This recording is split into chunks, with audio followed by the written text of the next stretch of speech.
RTVC Noticias, emisión fin de semana.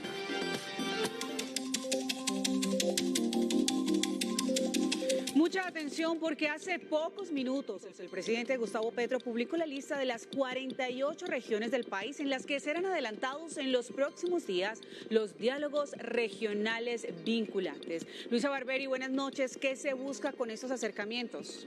Damaris y televidentes, muy buenas noches. Yo les cuento que en estos encuentros se espera recoger las necesidades y propuestas de las comunidades e incluirlas en el Plan Nacional de Desarrollo. Adicionalmente, establecer posibles salidas a los conflictos armados que se viven en varias partes del país. Cada región tiene un padrino o madrina y una cartera responsable. Por ejemplo, Alejandro Gaviria, José Antonio Campo, Alfonso Prada, Sandra Urrutia, Carolina Corcho, Danilo Rueda y la vicepresidenta Francia Márquez son algunos de los gestores encargados de estos diálogos. El presidente Petro insistió en que con los diálogos también se busca una democracia multicolor y que el diálogo sea el camino de la paz. Damaris y televidentes, yo regreso con usted, por el momento es toda la información. Gracias, Luisa, y bienvenidos a RTVC Noticias fin de semana. Estos son nuestros titulares.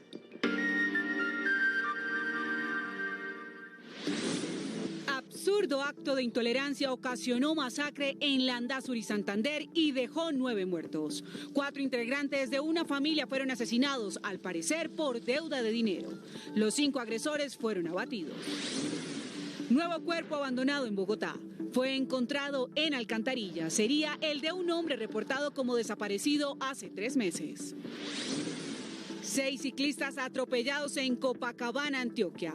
Conductor se escapó. Y en Cajicá, Cundinamarca, 2 más también fueron arrollados. No más ataques a la policía. Habitantes del sur de la capital piden cese de violencia contra autoridades. En las últimas horas, otro CAI fue vandalizado. Más detalles de audiencia del coronel Núñez. Uniformado dijo que contará toda la verdad sobre muerte de jóvenes en Chochó, Sucre.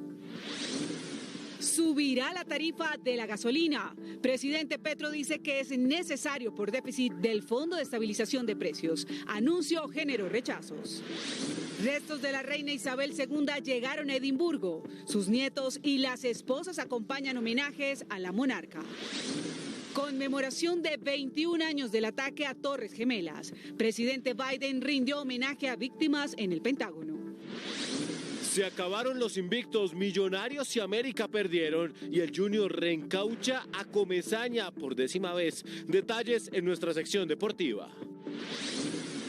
Murió el escritor Javier Marías. Las letras españolas están de luto. Más información al final del noticiero. Y un absurdo acto de intolerancia por deudas de dinero dejó 9 personas muertas en Landazuri, Santander. Un profesor, su esposa y sus 2 hijos fueron asesinados con arma blanca por agresores que al parecer le debían una alta suma de dinero al educador. Horas después, las autoridades confirmaron que los agresores fueron abatidos, al parecer por la comunidad que intentó auxiliar a las víctimas. Joana Niño, buenas noches. ¿Qué medidas fueron tomadas? Damaris y televidentes, muy buenas noches. Pues este hecho está enlutando a todo el departamento de Santander, que como usted bien lo decía, acabó con la vida de 4 integrantes de un mismo núcleo familiar y ocasionó que los habitantes de Landazuri acabaron con la vida de los agresores de este hecho. Pues las autoridades han decidido decretar toque de queda y ley seca por esta noche y de mañana lunes. En horas de la madrugada, en la vereda Buenos Aires de Landazuri, una familia fue asesinada por quienes al parecer serían sus empleados. Según las autoridades, la familia se encontraba departiendo con sus presuntos agresores y una discusión desató la tragedia. Debido a alguna situación de intolerancia, se desata una riña y pues con arma blanca fueron ultimados estos 4 miembros de la familia. Los agresores eran 5 personas, 4 hombres y una mujer. En el hecho también resultó herida una empleada más que logró huir del lugar y alertar a la comunidad.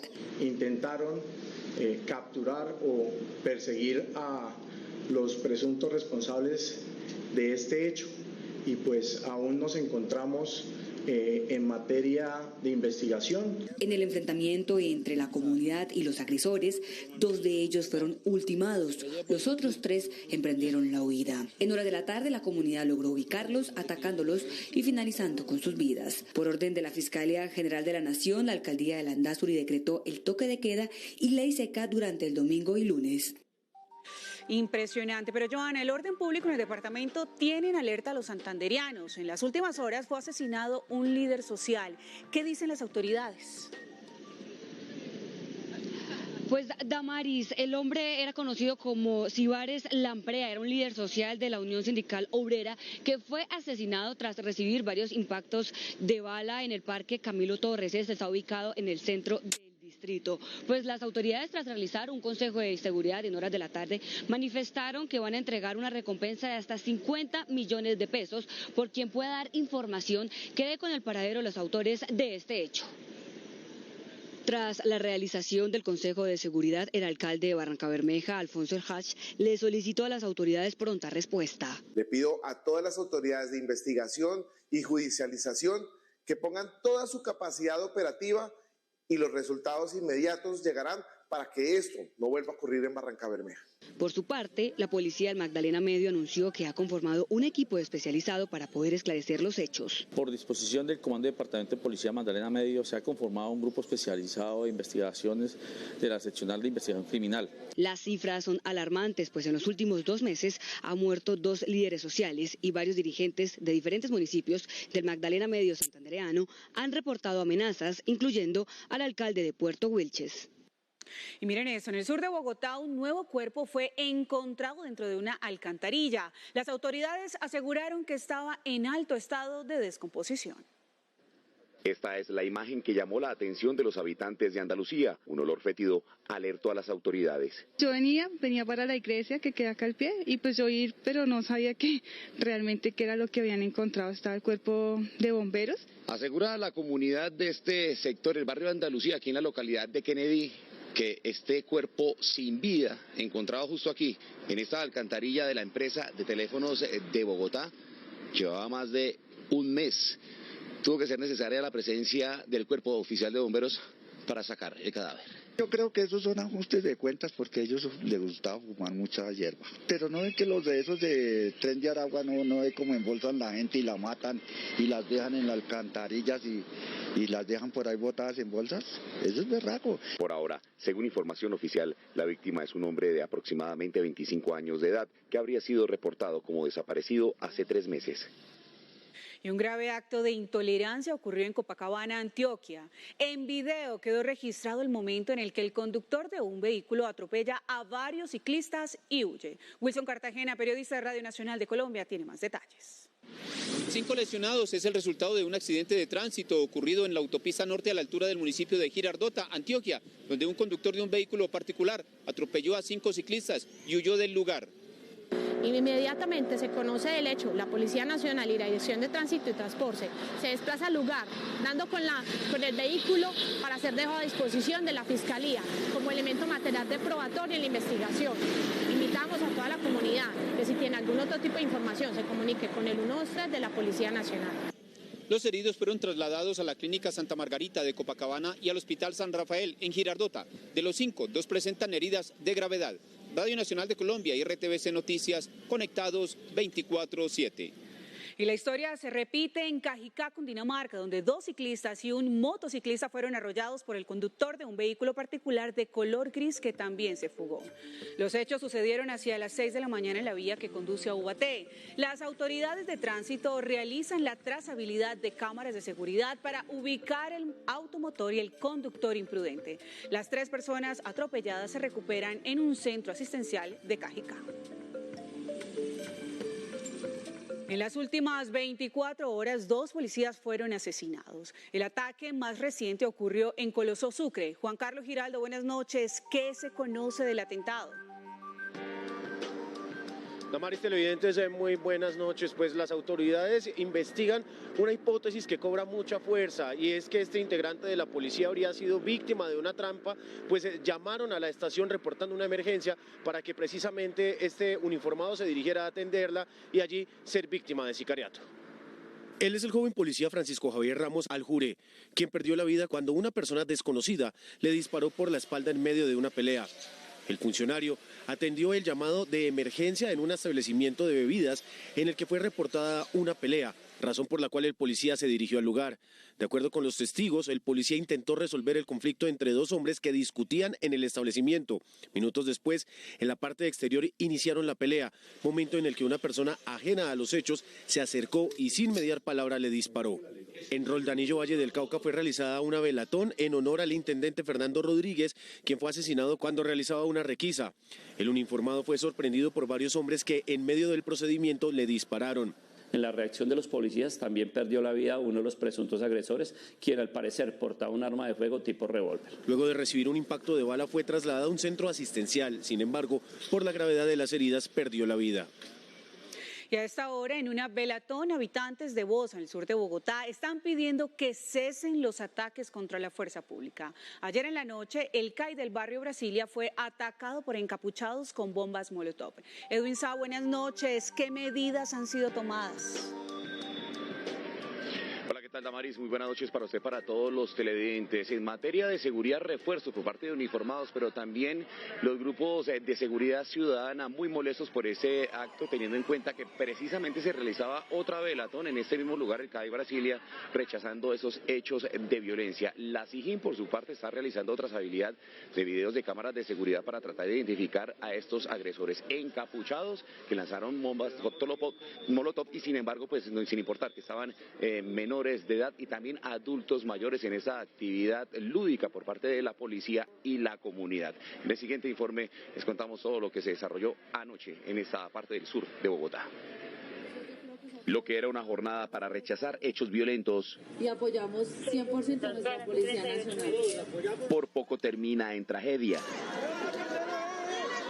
Un grupo de ciudadanos los cuales, sin mediar palabra, de manera inminente atacan a vandalizar el CAI, a tratar de afectar la integridad física de los policías. Nuestro compromiso era salvaguardar la integridad de los ciudadanos y de los niños que se encontraban con nosotros desarrollando esta actividad pedagógica y lúdica. Después, todo fue confusión. Los encapuchados seguían atacando a policías y ciudadanos. Los policías no pueden seguir siendo el objetivo, el blanco siempre de los bandidos, porque eso solo lo hacen los bandidos, las personas que van en contra de una constitución, de las propias leyes. Había menores de edad, personas de la tercera edad. Estamos rechazando lo que están haciendo con nuestros uniformados, con nuestro barrio. Entonces queremos llamar a la alcaldesa para que nos solucione esto. Durante los hechos, un capitán y un gestor social resultaron heridos en la cabeza y el rostro. Aunque se encuentran fuera de peligro, permanecen hospitalizados bajo observación médica. Quiero contar toda la verdad. Esas fueron las palabras del coronel Benjamín Núñez durante la audiencia en la que la Fiscalía solicitó que fuera enviado a la cárcel por el homicidio de los 3 jóvenes de Chocho Sucre. Durante la audiencia fueron revelados nuevos detalles del caso. La Fiscalía hizo un recuento de los hechos ocurridos ese 25 de julio. Entre los detalles, reveló esta fotografía. En ella se ve a 2 de las víctimas segundos antes de ser retenidos por la policía en el cruce de la Garita. Se desplaza conduciendo este rodante José Carlos Arévalo, en medio Jesús David Díaz y al final de la motocicleta la hermana de este último, con la única intención de acudir a centro asistencial, como quiera que Jesús David tenía una herida en su pierna izquierda. Dijo la Fiscalía que después de que los cuerpos de los jóvenes fueron dejados en la clínica, el coronel Núñez realizó actividades para desviar la investigación. Según las declaraciones, repuso del armerillo 8 proyectiles, cantidad que habría disparado. Justificar al armerillo y, por supuesto, acto seguido a las autoridades en qué obedeció ese gasto de munición. Mañana será definido si el teniente coronel, retirado de la institución, irá a prisión, igual que los otros policías detenidos que fueron enviados a la cárcel a Picota. Habrá aumento en el precio de la gasolina. El presidente Petro hizo el anuncio en medio de su recorrido por La Guajira. Luisa Barberi, ¿de cuánto es el aumento? Damaris, bueno, yo le cuento que aún no se conoce de cuánto sería el aumento. El presidente Petro aseguró a través de su cuenta de Twitter que la razón del incremento es el déficit del Fondo de Estabilización de Precios, que según él es de casi 40 billones al año. Según el presidente Petro, el hueco que dejó el gobierno Duque por cuenta del fondo es de 10 billones de pesos por trimestre, lo que sería, según el mandatario, casi la mitad del presupuesto anual. En su anuncio afirmó que no serán tocados los derivados de la CPM. A los consumidores de gasolina les decimos que retomaremos la senda de crecimiento de precios y que el objetivo no será más que disminuir el déficit irresponsablemente acumulado. No tocaremos los derivados de la CPM. Aumento de hambre y pobreza son para el mandatario consecuencias de no subir los precios. ¿Vale la pena subsidiar la gasolina por 40 billones cuando la tasa de mortalidad infantil por desnutrición se duplica? Petro le propuso al Congreso desligar el cobro de impuestos a la gasolina de los índices del precio para mitigar el impacto sobre el consumidor. Este anuncio del presidente Petro generó reacciones y rechazo. El exministro de Hacienda, José Manuel Restrepo, aseguró que dejó en marcha una propuesta de marco fiscal gradual, ordenado y cuidadoso a esa realidad. Congresistas también respondieron a la propuesta. Según el gobierno Duque, fueron pagados 14,2 billones del déficit antes de salir y dejaron 28,5 billones presupuestados, así como otras fuentes de pago. En marco fiscal y en 2 borradores de decreto que dejé entregados durante el empalme, se tiene material para construir desde lo construido y dar un paso adelante cumpliendo regla fiscal sin afectar a los vulnerables o la recuperación económica. En el Congreso ya hay propuestas para evitar que el aumento del combustible afecte a las clases bajas. Por eso proponemos que estos subsidios estén focalizados a través del SOAT para motos, transporte de carga y transporte público. Con eso no se afectan las clases menos favorecidas, pero adicionalmente tampoco aumentaría el precio de los alimentos. Otras voces son de rechazo. Muchos dicen que el anuncio se da en el momento donde se registra la inflación más alta desde hace 23 años. Esto tendrá un impacto en prácticamente todos los precios de la economía, en particular en los precios de la canasta básica, que se van a ver afectados también por varios impuestos de la reforma tributaria, entre los que están el impuesto a los plásticos de un solo uso. Los camioneros anunciaron movilizaciones y pidieron que el gobierno blinde los intereses de ese sector.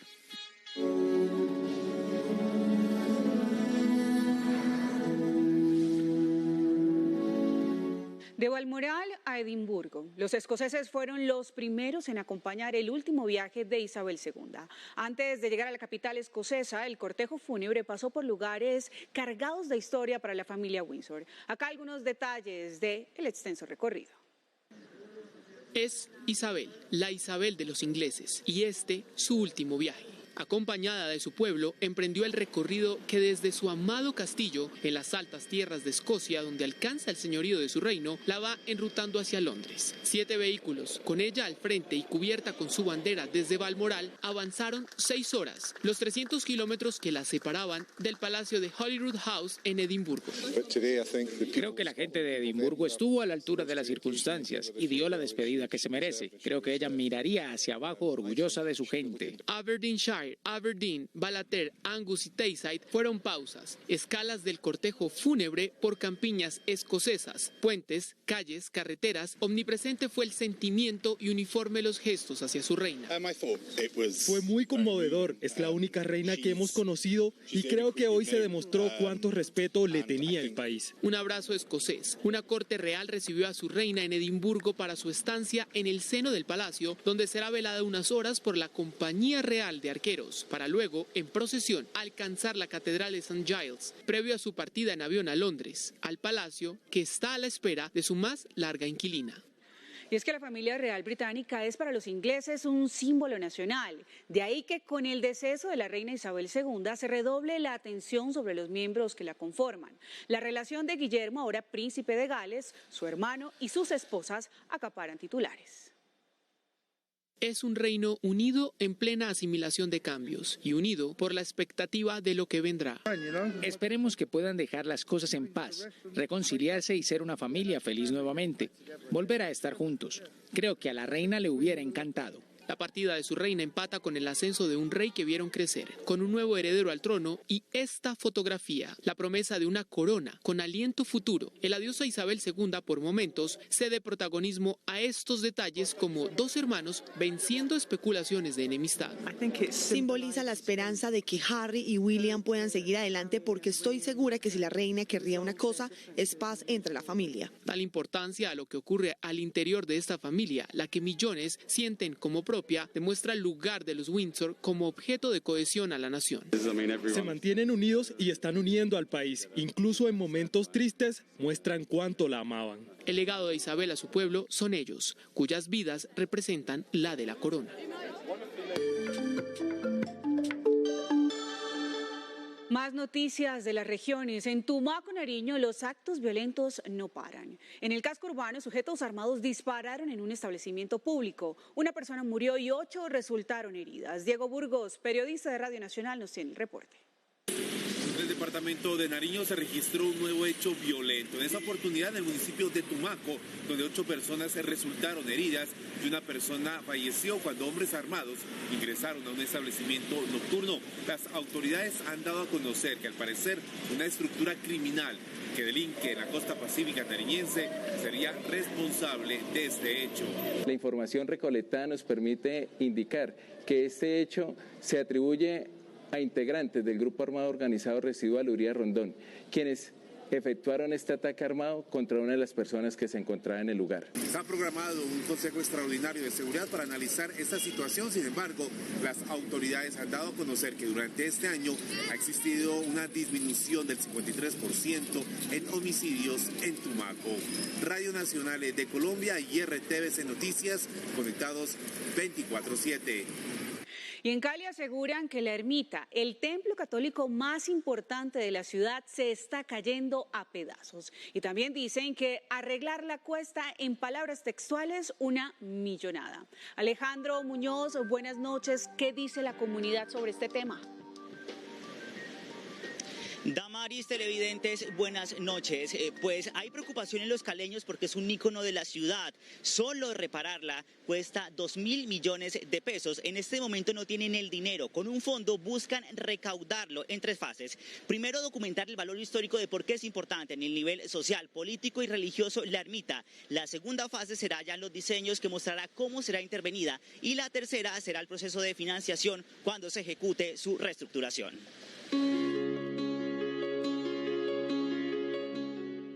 Para los caleños, la ermita significa identidad, cultura, tradición y orgullo, aunque el tiempo le esté pasando la cuenta de cobro a su fachada e infraestructura que fue construida en el año 1942 a orillas del río Cali. Es uno de los monumentos más históricos de Cali y sí, tiene una apariencia bastante fea y sí, la verdad sí necesita mucha ayuda. Para localizarse o así visitantes, ellos dicen, o sea, no, en el Parque de la Ermita y llegan a la ermita y se encuentran con que la ermita sí es una construcción hermosa, pero está deteriorada. Por medio de un comité técnico se buscará obtener los recursos para la intervención de la iglesia. Serán por lo menos 2.000 millones de pesos para el mantenimiento y prevención del ícono caleño. En estos momentos la primera estrategia es buscar la ruta jurídica, convocar a organizaciones civiles, a organizaciones empresariales, a líderes cívicos que quieran, digamos, aportar voluntariamente para esta recuperación. El abandono se refleja en la pintura, piso, techo, vitrales, puertas y sus detalles góticos que fueron inspirados en la Catedral de Alemania. Ese estudio pues arroja que tenemos más o menos un 35% de deterioro de su infraestructura. Cuando uno la recorre internamente se va dando cuenta realmente dónde están las afectaciones. Esa tercera ermita fue las ruinas que se cayeron en 1925. En el terremoto del 25, están aquí abajo, ¿no? Esa ruina, esta es la cuarta. La ermita es única en la región porque toda la obra de mármol fue importada de Italia antes de la Segunda Guerra Mundial con dinero que se recolectó de la comunidad. Es el único templo de América que, a pesar de su estilo gótico, fue construido en concreto.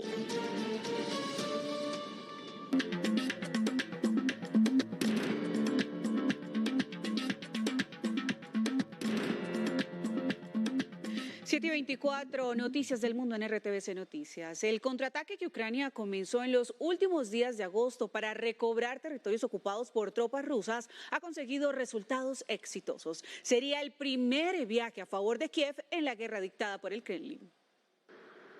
Ucrania no se puede resumir en 200 días, pero los últimos sí que representan casi que el capítulo más determinante en su historia. Y este gesto se ha convertido en el mensaje a decodificarse de la guerra que Rusia ha ido en sus terrenos. Como lo confirmaba su presidente, la contraofensiva a la operación militar que dictó el Kremlin el 24 de febrero consiguió dar un giro vertiginoso al juego bélico ruso. Kharkov, segunda ciudad más importante del país y pulverizada en las primeras jornadas de guerra del dominio ruso, pasó a ser retomada por efectivos ucranianos. Según Zelensky, serían ya 3.000 kilómetros cuadrados recuperados, pero al repliegue ruso en varias áreas le acompañan apagones al este por ataques a fuentes eléctricas que Kiev atribuye a Moscú como desquite al éxito de su musculatura militar. Y mientras Alemania ve ese factor como motivo para que Occidente redoble el apoyo bélico e impulse la victoria del país invadido, el presidente de Francia, Emmanuel Macron, le respondió a su homólogo ruso Vladimir Putin que ante su advertencia de consecuencias catastróficas de un accidente nuclear si la central de Zaporilla sigue atacada en sus inmediaciones, que ese riesgo es responsabilidad de quien activó la guerra hace casi 5.000 horas. Entre lágrimas, silencio y la promesa de no olvidar, los estadounidenses trajeron a su memoria el ataque terrorista más mortífero vivido en su suelo. Hoy se cumplen 21 años del ataque del 11 de septiembre de 2001 a las Torres Gemelas en Nueva York. 21 años y el recuerdo sigue tan fresco como el primer momento cuando esto ocurrió. Estados Unidos repite el silencio que año tras año lo ha acompañado para recordar el momento cero, el instante en que se extinguieron casi 3.000 vidas y con ello el cambio de curso en su historia. A las 8:46 y a las 9:03 de la mañana, horas exactas en que comandos de la organización yihadista Al-Qaeda impactaron 2 aviones secuestrados contra las torres norte y sur del World Trade Center y este diluvio de acero y polvo quedó impreso en su memoria, se llevaron a cabo los homenajes.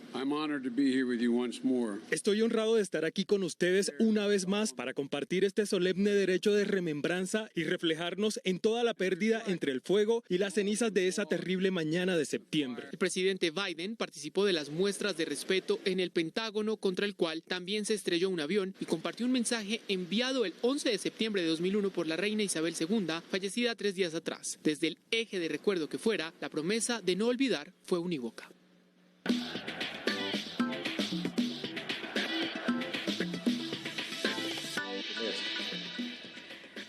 Y llegó la hora de los deportes con Camilo. Camilo, hay que hablar de los goles, por supuesto, la fecha 11, quiénes ganaron, quiénes perdieron. Mira, una fecha 11 de muchos cambios, muchos goles, mucha alegría, muchos invictos que se va, como es el caso de Millonarios y del América de Cali, que definitivamente dicen no más, pero también al que le dijeron ya, chao, definitivamente el ex técnico del Junior de Barranquilla, Juan Cruz Real, que dejó ser técnico del conjunto Tiburón, inmediatamente agarraron el teléfono y llamaron a ¿a quién? A Julio Avelino Comesaña, sí, por 10ª vez, vuelve y juega, siempre está ahí en Barranquilla. Aquí la novela de la jornada en la voz de Andrés Villegas.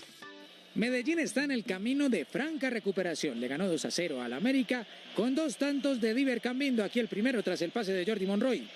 Y el segundo, la asistencia de Vladimir Hernández para el 2-0 del Poderoso ante el Escarlata, que perdió su invicto. Otro equipo que cayó por primera vez en este semestre fue Millonarios, a manos del equipo del Once Caldas, aunque se fue adelante el azul. Gol de Diego Arazo tras el pase de Daniel Cataño para el 1-0. Una jugada infantil de Álvaro Montero. Heider Riquet no le permite sacar. Montero le da un rodillazo e inmediatamente sale expulsado. Penal, y Iron del Valle lo convierte para el 1-1 parcial. Y Alejandro García, tras el pase de Iron del Valle, puso cifras definitivas al marcador. Once Caldas 2, Millonarios 1.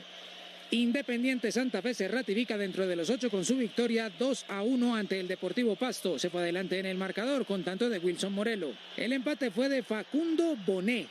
Y el 2-1 del goleador cardenal Wilson Morelo para cifras definitivas al marcador. Y con este tanto de Danovis Vanguero tras la asistencia de Gerson Candelo, Atlético Nacional le ganó como visitante 1-0 a Jaguares y se metió entre los 8 mejores de la liga con 16 puntos.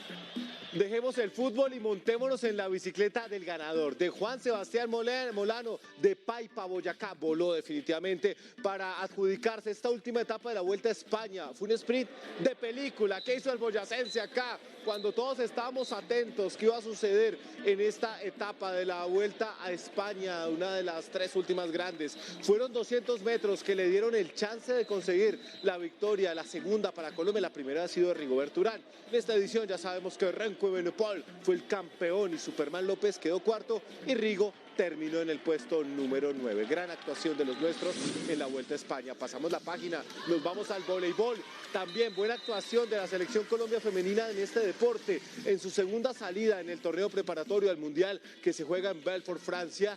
En la imagen, obviamente, nuestra selección vestida de blanco, para que tengamos en cuenta, le ganó 3-1 a su similar de Canadá. Los parciales fueron 23-25, 25-22 y 25-23. Este martes, Colombia se medirá ante la selección argentina para continuar con su preparación rumbo al Mundial de Polonia y Países Bajos, en el que debutará el 23 de septiembre, frente a una potencia como Japón.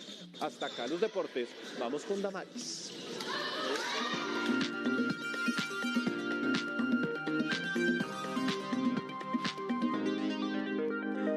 Y las letras españolas están de luto. El escritor Javier Marías murió hoy en Madrid por complicaciones de salud. Una neumonía lo tuvo internado en una clínica durante un mes. Marías deja un legado sin precedentes en la literatura mundial. Marías, nacido en Madrid en 1951, fue autor de decenas de novelas y miembro de la Real Academia Española desde 2008, ocupando el sillón Ere. Escribió obras como El hombre sentimental, Todas las almas, Corazón tan blanco. Por ellas ganó importantes premios literarios como el Ennio Flaiano, el Ciudad de Barcelona y el Rómulo Gallegos. Sus textos han sido publicados en 46 lenguas y en 59 países, con casi 9 millones de ejemplares vendidos. En diciembre había sido nombrado miembro internacional de la Real Sociedad de Literatura, la organización benéfica del Reino Unido para la promoción de la literatura. Su última novela, Thomas Nevinson, fue publicada en marzo de 2021. Una neumonía acabó con sus días de imaginación. Tenía 70 años. RTBC Noticias, emisión fin de semana.